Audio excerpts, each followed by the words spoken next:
تو کسی کو خود کو مس یوز نہ کرنے دیں. آپ یہ سمجھ رہے ہیں وہ آپ کو فری سروس فراہم کر رہے، نہیں، اس دنیا میں کچھ فری نہیں ہے، کچھ بھی فری نہیں ہے. وہ آپ کا وقت لے رہے ہیں. اس وقت انسان کے وقت سے زیادہ قیمتی کوئی کرنسی نہیں ہے. آپ جو اپنا قیمتی وقت دے رہے ہیں اس کے نتیجے میں وہ اتنے یوزرز کو اپنی ایپ پہ رکھتے ہیں، اپنی ویب سائٹ پہ رکھتے ہیں، اور اس کے نتیجے میں وہ ڈالرز جنریٹ کرتے ہیں، اس کے انہیں پیسے ملتے ہیں. تو خود کو استعمال نہ ہونے دیں. تو جب ایسا ہے تو ان ایکٹیویٹیز کو کم کریں. اس کو ڈیجیٹل ڈیٹاکس کہا جاتا ہے، یعنی ڈیجیٹلائزیشن، یہ جو ڈیجیٹل میڈیا ہے اس سے ڈیٹاکس کرنا، یعنی اس کا روزہ رکھنا. کبھی رکھا آپ نے؟ کبھی رکھا؟ نہیں رکھا. حالانکہ رکھنا چاہیے.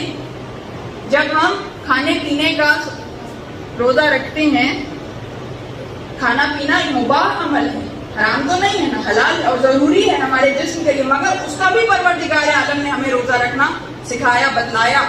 عمرے میں اور حج میں کتنی چیزیں ہم پہ ممنوع قرار دے دی جاتی ہیں. کیوں؟ تاکہ ہمیں ان کے بغیر رہنے کی عادت ہو. ایسے ہی یہ چیز ہمارے پاس آئی ہے. اور یہ جو ڈیجیٹل ڈیٹاکسیفیکیشن ہے، یہ ٹرمینالوجی یہ نہیں ہے کہ اسلامکلی میں صرف آپ کو کہہ رہی ہوں، بلکہ ویسٹرن ورلڈ میں یہ باقاعدہ ٹرمینالوجی ہے کہ آپ ڈیجیٹل ڈیٹاکسیفیکیشن کریں تاکہ جو آپ کے ذہن میں غلط ہارمونز، غلط مادے، غلط کیمیکلز جنریٹ ہو رہے ہیں وہ سب ختم ہو سکیں. جیسے پولیوشن ہوتی ہے ہوا میں، اس کا حل کیا ہے؟ جو چیز پولیوشن پھیلا رہی ہے اسے روک دیا جائے. ابھی یہ ہوا، لوگوں نے نوٹ کیا ہوگا کووڈ کے دوران آپ کی آب و ہوا صاف ہو گئی تھی. ہوا تھا یا نہیں؟ لوگوں نے محسوس کیا، درک کیا. اب چائنا کا ہی دیکھ لیجئے. اب چائنا میں پولیوشن 40% صرف 7 ایئرس میں کم ہو گئی. جو امریکہ نے 30 ایئرس میں اچیو کیا تھا وہ چائنا نے 7 سال میں اچیو کر کے دکھا دیا. اب وہاں کا آسمان شفاف نظر آتا ہے. بیفور اور آفٹر کی آپ گوگل پہ تصویریں دیکھیے. پہلے بالکل وہاں پہ پولیوشن چھائی ہوئی تھی، کچھ دکھائی نہیں دیتا تھا. اب بالکل ان کا شفاف آسمان ہے. تو یہ انہوں نے اچیو کیا. ایسے ہی انسان کے ذہن پہ دھند چھا جاتی ہے. اس دھند کو صاف کرنا ضروری ہے. کیسے صاف کرنا ضروری ہے؟ کہ یہ جو پولیوشن پھیلانے والے گیجٹس ہیں ان کا روزہ رکھنا، ڈیٹاکسیفیکیشن کرنا، ان سے کچھ عرصے کے لیے اجتناب کرنا. اب پریشان ہو جائیں گے سب، اب ہم کیسے اس کے بغیر زندگی گزاریں؟ دن ہی نہیں گزرتا، پہر ہی نہیں گزرتے، بیٹری ختم ہو جاتی اور لائٹ نہ ہو. پھر لائٹ کا کتنا انتظار ہوتا ہے کہ آئے تو چارج کریں. لوگوں نے پاور بینکس رکھ لی کہ بس فوراً ہی چارج ہو جائے، چارجنگ کے لیے بھی انتظار نہ کرنا پڑے. تو یہ آج کل کے مسائل ہیں. ممبر سے ان مسائل کا حل ملنا ضروری ہے. تو ان مسائل کا حل کیا ہے؟ میں یہ نہیں کہہ رہی کہ 30 روزے رکھیں، 30 روزے نہ رکھیں.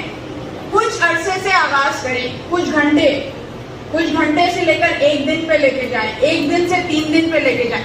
شروع میں آپ کو جھنجھلاہٹ ہوگی، جیسے بچے سے چھین لیا جاتا ہے تو وہ روتا ہے، ایسے ہی آپ کا نفس بھی چیختا ہے، روتا ہے. آپ سے کوئی چھیننے والا نہیں ہے، آپ کا کوئی ایسا بڑا نہیں ہے جو آپ سے چھینے. تو بچوں پہ تو زور چلتا ہے، بڑوں پہ کسی کا زور نہیں چلتا. اب تو یہ عالم ہے، محفل میں بیٹھے ہوتے ہیں، آپس میں بات نہیں کر رہے، ہر ایک اپنے ڈیوائس پہ لگا ہوا. ایسا ہے یا نہیں؟ یہ روزمرہ کے مسائل ہیں. ان سے ڈیٹاکسیفیکیشن کی ضرورت ہے. اور تو آپ چھوڑیے مجلسوں میں، یہاں تو ماشاءاللہ اچھے لوگ ہیں، ابھی تک مجھے کسی موبائل کے بجنے کی آواز نہیں آئی. ورنہ کہہ بھی دو کہ موبائل سائلنٹ پہ کر دے تو بھی سائلنٹ پہ نہیں ہوتا. یعنی حسین کی بارگاہ میں آگے بھی کچھ اور ضروری ہے، کچھ اور زیادہ ضروری ہے. اور وہ تو چھوڑیے مصلی پہ موجود ہے. اللہ کی بارگاہ میں آگے بھی کچھ اور زیادہ ضروری ہے.